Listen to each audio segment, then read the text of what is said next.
You're supposed to be asking me questions. Talk. Okay. Alright, since we last talked, we went to City of Hope in Chicago, and I decided not to continue on with them. They were great, but it's an 8-hour drive, and they want me to come back every 3 to 4 weeks for scans. And the extra things that they offered that interested me was, one of the biggest thing was the naturopathic advice. Other things that they offered I wouldn't be able to use unless I was there on campus, so not really worth it.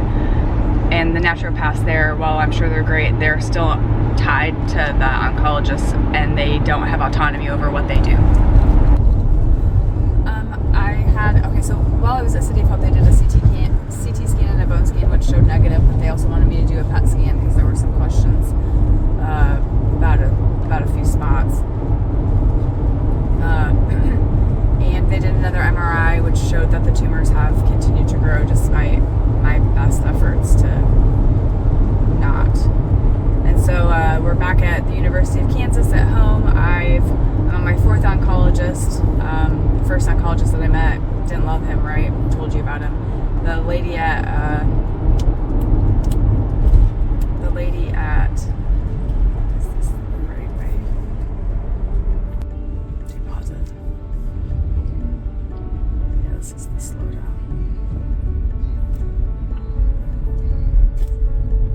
Oh, the lady that I don't know. Anyways, when I came back, after we came back to Missouri, I reached out to KU and said I want to talk to somebody else. They had already tried to send me to somebody else, but it was like right after my mom died, and they started calling me, and I was just, I'll talk to you guys later. I can't right now. And so I saw the 3rd oncologist a couple weeks ago. He was very nice. I liked him very much. However, when I asked if I could do my infusions in Lee Summit, which is 5 miles from my house, versus where they've been sending me, which is 35 miles and through downtown, he said he would just transfer me to his colleague there, Dr. Rader. So we met Dr. Rader last week very briefly when I had my chemo education with this nurse practitioner. We really liked him. He was very nice, very much more our type of thinking.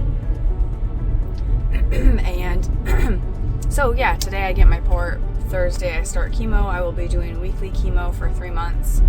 2 different kinds of chemo and immunotherapy, and then after that I will be doing every 3 weeks for 3 months, 2 different kinds of chemo and immunotherapy. It's the 522 keynote regimen, which is what's the kind of standard for triple negative. There's some different variations to it, but that's what I'll be doing. So 6 months of chemo, and I will be consulting with a surgeon soon to see what their idea is, but all of that is kind of down the road, probably subject to change, who knows, depending on my response to chemo. So that's where we are. So along with the conventional treatments, now that I've decided to start, I am going to continue everything else that I've been doing the last few months, to just give myself the best chance that I can. I have I found a naturopath in Springfield that I'll work with, like, via telehealth. She actually used to work for Cancer Treatment Centers of America, and now she's on her own. And she deals with all kinds of cancer, but she primarily deals with breast cancer. So I had a phone call with her a couple weeks ago. I really like her. I'm excited to use her. And then I also will continue seeing Evan and doing the TKM. I'll continue the supplements. My diet, I've already kind of started modifying it, but I'm gonna continue modifying it because I'm just so over the raw vegan. I'm not eating enough because I'm tired of it.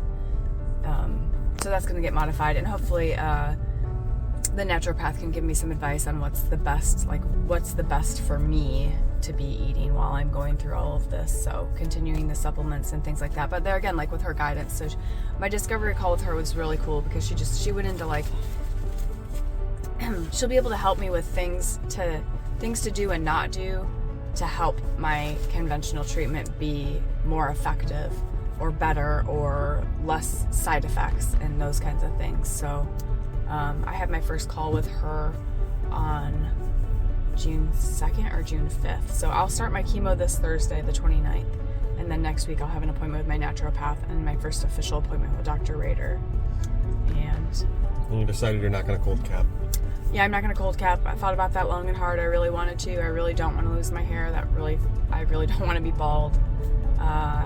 Just the attention and like everything that comes from that, and people, easily identifiable cancer patient when you've got no hair. But cold capping requires you have to wear it for an hour. This is negative 35 degrees, like basically like a gel hat that's just smushed onto your head, and it freezes your hair follicles so the chemo can't get to them and kill them. And but you have to cold cap for an hour before your chemo and 4 hours after. So we're talking 4 to 5 hours after. So we're talking 10 hours of wearing that cap, and you have to change it every 20 minutes. And they have to be in dry ice for 4 to 5 hours before you go to chemo. So what is that, like a 15-hour day? And I'm not just getting like 4 chemos, I'm doing this 16 times. So we decided, I was already feeling like this is a lot. I don't know. Ugh. And then when we went to Lee Summit KU last weekend, we got to see the infusion center while we were there, and unfortunately they're not like private rooms or cubies or anything. It's just one big open room with everybody in recliners around it. And because of the size of it, I can't have somebody back there with me the whole time. So it would just be silly. Whoever came with me to help cold cap would be sitting in the waiting room for 4 hours, and then it's all they would be doing is coming back every 15 minutes, 20 minutes to change the cap. So I'm not going to do that. I've been looking at some wigs and some hats and turbans and stuff like that to wear, because I don't know. My idea with keeping my hair was that it would help me feel more normal. It really bothers me to think about looking at myself in the mirror and like I'm gonna look like I have cancer. Right now I still look normal-ish, and I feel normal, but that's all probably going to change here soon with chemo and the hair loss and those side effects and stuff. So yeah, just praying that the chemo would work miraculously, that the immunotherapy would work miraculously, and that I wouldn't have a reaction to the immunotherapy. And it seems to be, I don't know if it's common. I've heard from quite a few people that when they started the immunotherapy, they had a reaction and were able to continue it. So, and the immunotherapy is, the way that this doctor described it to me is that so your cancer cells hide, they like mask themselves from your body's immune system. And the immunotherapy takes the mask off so that your body recognizes them as cancer cells and takes care of them. So, yeah. But that's not without its risks either. The immunotherapy can attack your endocrine system and your thyroid and things like that. So, yeah. What else? It's a really quick, brief summary of everything, but over the last month.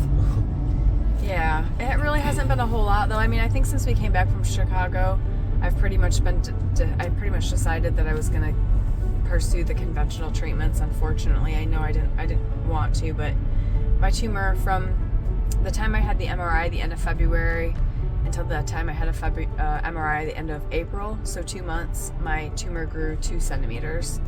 So I don't want that to continue, obviously, and I'm not willing to sacrifice my life for the sake of forgoing chemo.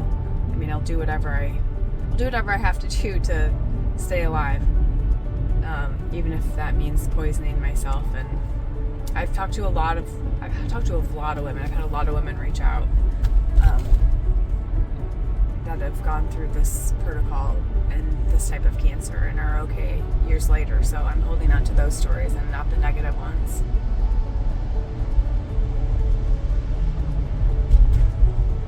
So we should do an update after your first treatment. Yeah.